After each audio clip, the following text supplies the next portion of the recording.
هەروەکو چۆن باسی یەکگرتووم کرد وتم ئێمە و یەکگرتو سێ خاڵی سەرەکی سێ ڕوکنی سەرەکی زۆر ئەساسی هەیە کە لەگەڵیان مشتەرەکین وەکو ئەوەکەینەوە.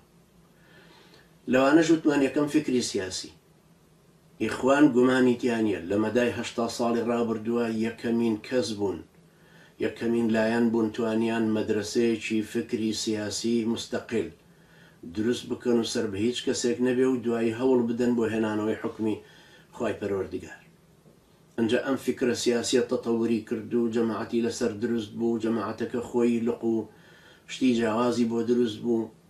ئیتر لە ناو دائیرەی ئیخوانیەکەیە ئەمە خۆی مەدرسەیەکی ئیخوانیە، لە ناو دائیرەی فکرە سیاسەکە چەندین تەوەجوه و جەماعەتی تر هەن، ئەوە زۆر تەدەخل ناکەینەوە ئیشە. ئەمە جەماعەتی ئیسلامی لە پاکستان، ئەمە ئیخوانە لە میسر و شوێنەکانی تر، ئەمە نەهزەیە لە تونس یان ئەمە داد و گەشەیە لە تورکیا. ئەلموهیم ئەوەی کە کۆیانەکاتەوە فکری سیاسی و هەوڵدانە بۆ هێنانەوەی حاکمیەتی دینەکە. ئەما لە ناوخواانە چەند جیاوازن ئەوە کێشەیەکی زۆر گەورە نییە و ئەشکرە دیسان بۆ ئەوانش هەر بڵێنەوە کە دید و سەلیقەی خۆیانە جیاوازن یان دوژمنان هەوڵی داوە کە لێکیان جودا کات و یان بارودۆخەکان قورسە و ناتوانن لەوە زیاتر بکە.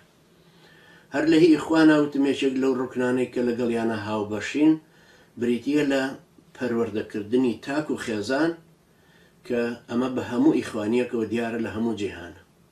و ئەو کتێبانەش کە لەسەر پەروەردەی ئەخلاقی نووسیویانە و لەسەر پاڵفتەی دەروون و لەسەر ڕەوشتی بەرز و دابوو نەریت و ئادابەکان و پابندبوون بە قیەمی ئیسلامی و مەسلەی حیجاب و هەوڵدان بۆ پەروەردەکردنی مناڵ لە باوەشێکی پرسۆزی خێزانێکی پارسەنگە، ئەمانە هەموو ئیجابیاتی ئیخوانن.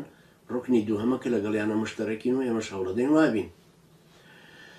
سێهەم هەڵگرتنی بانگەوازی خوایی و جێڕانەوەی خەڵکی بەرەوەی ئیسلام لە جاهیلیەتەوە بە پش و درێژی. ئەمەش سیفەتێکی تری ئیجابی ئیخوانە و حتممە بێ ئێمەش لەوانەوە ئەمە فێربین و نەعیبەیە بۆ ئێمە لێیانەوە فێربین، نە ئەوەشە کە چوبینە قاڵبی ئەوانەوە. وتم ئەم کۆشکەی ئەم خانووەی کە ئیخوان درستی کردو ئەم سێ ژوورەی تایە، ژووری فکری ئیسلامی و ژووری پەروەردەی تاک و خێزان لەگەڵ ژووری بانگەواز هەڵگرتن و پش و درێژیەکە تایە، قاتی سەرەوەمان دروست دەکەین ئێمە.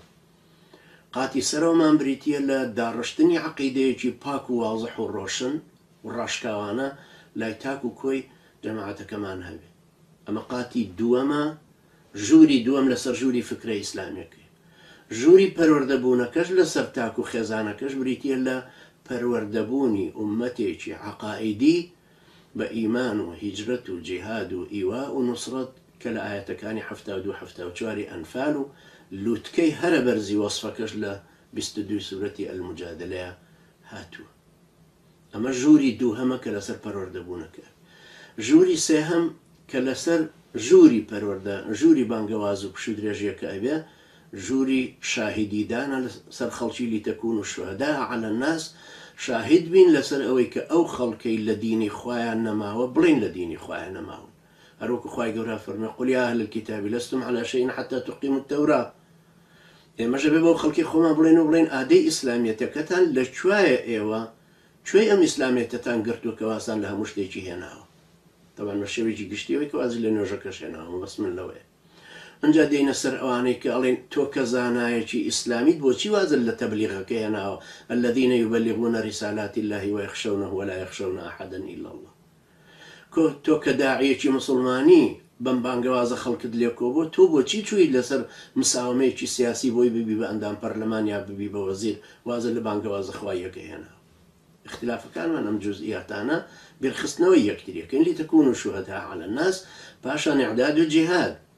هیچ کەسێک نییە لە کوورەی ئەرزە، لەم سەرزەمینە هیچ کەسێک نییە مسلمانی خسەبێتە ژێر کۆنتڕۆڵی خۆیەوە بە قەناعەتکردنی عەقائیدی و مەنهەجی و فکری و مناقەشاتی سیاسی، بەڵکو بەهێزی بازوو، بە چەکداری، بە مخابرات، بە سجون، زیندان، ئەشکەنجە، بە سەربازی، انقلاباتی عسکەری، بەمانە مسلمانان نەخسەتە ژێر ڕکێفی خۆیان. کەوابوو لابردنی ئەم تاغوتەش لەسەر ڕێی مسلمانان پێویستی بە ئیعداد و جیهادەکە هەیە. ئەمە ژووری سێهەممانە کە لەسەر ژووری بانگەواز و پش و درێژەکەی ئەوان دروست یەکەین و بە حەول و قووەتی خۆ.